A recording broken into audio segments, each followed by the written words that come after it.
Yo, what's up everybody? It's Redbird here, and now that New World's going down more of an MMO path, let's look at 3 things that I can learn from a very successful MMO, Black Desert Online.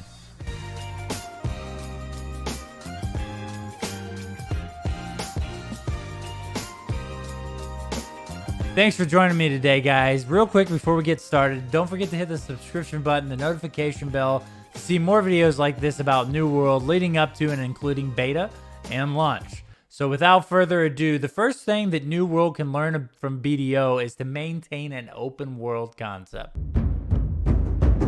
Black Desert Online's world may not be the largest MMO community's ever seen, but it is by far one of the most massive feeling games that I've ever been a part of. They use the open world concept to create a submersive and living world by forcing players to travel across it on foot, mount, or even boat. Now, this seems like a very simple concept, but without instances and queues, it creates this living world that every character is a part of. Now, if your character is standing there at a merchant selling its trade goods, if it's running down the path with your wagon and 4 horses, or where you're out in the field grinding mobs, it just creates this sense that the world is ever-changing and always alive. And it's not just created by the NPCs or the environments that the developers create, but ultimately it's created by the players that are writing their own stories in this massive, immersive world. Now, as far as what we know about New World so far, is New World supposed to be an upcoming sandbox MMO in development by Amazon Gaming Studios. The game is supposed to be a sandbox MMO, but they've recently made comments about possibly changing that into more of a traditional PvE type MMO, which if you watched my last video on the PvP Dev Diary breakdown, you know that I think that's a bad idea. Now, there are many reasons why I think the open world concept is the future of MMOs, and the main reasons why are pretty simple. It just, again, is more immersive for your players. It gives them new opportunities and excuses to build relationship with other players. It also kind of gauges distance and time in a way that instance queuing and flight path travel kind of take away from how big the world feels. And again, how frequent your interaction with other players are, because a lot of the times you're just sitting in a main city hub, kind of hitting the queue button, not really communicating with any other players to group up. You're just kind of thrown in a queue and into an instance dungeon, or in some cases, an instance raid. And you really don't have any interaction with these players outside of that, which really defeats the purpose of playing a massively multiplayer online game. The whole reason that everybody fell in love with this genre is the interaction with other people and the relationships you build with them is unlike any other genre of video games. Now, the second thing I have down that New World should really look towards Black Desert Online for as a predecessor and really part of the new wave of MMOs is its progression system. Black Desert's leveling system currently has no end. Now, the probability of you progressing past the mid-60s is almost impossible, but mathematically can be done.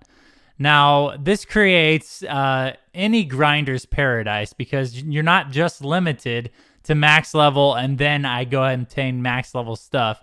You can level up technically infinitely. Now, it may just be like 1 to 2% per week at some point, but still, you are watching your character progress, which is awesome in my opinion. Another good thing that they do for progression is their gear that you will be wearing in-game is available to you at level 1. So you will carry that gear all the way up into max level and beyond. Now, granted, the highest level gear in the game is very hard to obtain and does take a lot of grinding, but again, that's what most people want. They want something set in front of them that they can obtain, that they can work for, but still be competitive in most cases, and Black Desert delivers that on many, many levels. Now, New World is unique in a way that it is a classless, skill-based system, so basically you're going to level with whatever weapon or armor or perhaps magic that you equip. Also, your trade skills are leveling in the same manner in which you perform those tasks and level up in that way. At this point, there does seem to be somewhat of a endless progression system in this game as well. They haven't really went into great detail about this. With the information we do have, it kind of sets up a scene that looks pretty interesting in the fact that maybe you can level every weapon on one of your characters or every type of crafting on one of your characters.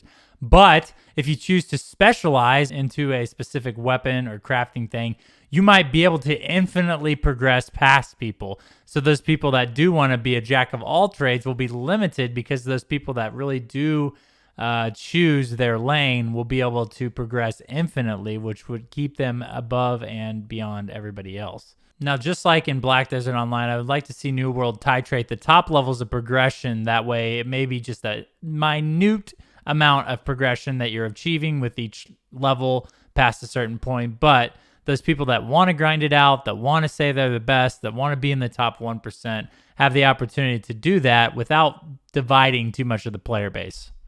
Now, the third and final thing on my list of 3 that New World should really just take a page out of BDO's book for, and this may surprise most of you, is their economy. Now, before you turn off this YouTube video, there are definitely negative things about BDO's economy. The first thing, you can buy Cash App items and sell them for real money in the game, which I feel like is unnecessary, though it is kind of cool if you grind enough in Black Desert Online, if you don't have to pay actual money for things that are in the cash shop.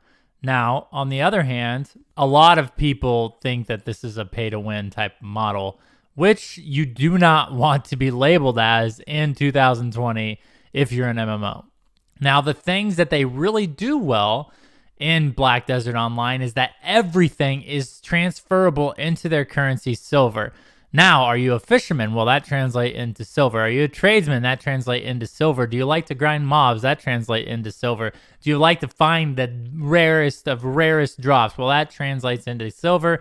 And guess what, guys? Silver translates into progression. Almost every high-level piece of gear in the game can be bought or sold to other players. Now, there is no trading, which is what keeps this economy alive, and that is a very unpopular thing, but at the same time, it is what's keeping this game's economy thriving. Now, what we know about New World's economy is it's going to be based around player crafting. There has not been a lot of information about crafting put out yet. There has been 5 types of crafting announced: alchemy, blacksmithing, cooking, engineering, and outfitting. Crafted items will have different tiers and qualities, which will influence people's progression and gear score. We would assume that the highest level of gear in this game would be crafted, which again helps create a healthy player-driven economy. Now, what we don't know about New World is what the PvE drops are going to look like. How far are they going to progress people? Is there going to be some type of give and take or ebb and flow between the PvE dropped gear and the crafted gear? Will it be at the same levels? Will you just have to maybe improve it with crafting versus, actually just only being able to craft high-level gear? It does look like New World's going to play more like a sandbox MMO than Black Desert Online does, but that kind of remains to be seen, because they have made some comments in the past about transitioning from a sandbox to a more traditional MMO. I would like to see New World try some different things as far as economy goes, because what we've seen so far in economies is usually driven by PvE or PvP drops. But I think as long as they have a traditional currency that translates to every type of progress in the game, that you can buy these things and sell these things to players and from players, then I think the economy can stay a living, breathing thing like it does in Black Desert Online. All right, guys, that wraps up my list of 3, and I'm really hoping that New World can surprise a lot of people. I know they've made some changes here recently that are unpopular with most people, but really, I think maybe we're discounting what New World could actually be, and it could be a lot more than just a niche game. It can become the next really, really big budget AAA MMO that everybody wants to play and that everybody's happy with. Well, most people are happy with. And, we should be on board for that.